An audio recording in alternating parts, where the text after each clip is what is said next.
we can find with them.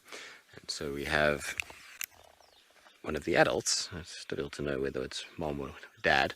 I suspect it's mom. Mom normally sits much closer to the chicks than does. She's pretty feisty when it comes to anybody disturbing the nest, so she often sits just above them. So she's sitting beautifully in a tamboti tree with the most amazing camouflage. They've got such great coloration for the types of trees that they typically sit in where they nest. These tambotis and jackalberries and the likes that have this very, very, very sort of mottled bark makes for the most perfect place for an owl to end up nesting. And you can see it's pretty tricky to spot her from that. Now if we come down a little bit to the right, we'll be able to pick up the chicks. Both of them are just trying to get some semblance of shade at the moment. It's obviously gets quite warm when you've got a big down fluffy feathery body, and because of where they are, the wind here is very, very, very little. It doesn't get hugely breezy in this particular area, and so they don't have the ability to kind of have that cooling them down, so they try to get into as much shade as possible where they can sit and rest. But you can see already since I was last here, the wing feathers are developing even more, starting to lose the down on the wings, and the proper feathers are starting to come through.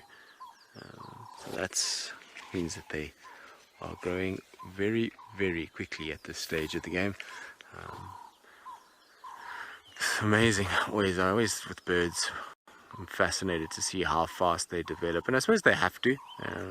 You know, they can't be bound to the nest for long periods of time, and the growing can't be that slow because they've got to start getting out and feeding themselves. The parents are not going to take care of them for that long, and they need to sort of start establishing their own little areas that they're going to move around in. And it's crazy, these owls, once they are fully developed and are going to distribute, they can travel hundreds of kilometers to go and find a territory. So it's not like they just sort of hang around in this area. I mean, they can, but most of the time they just fly off.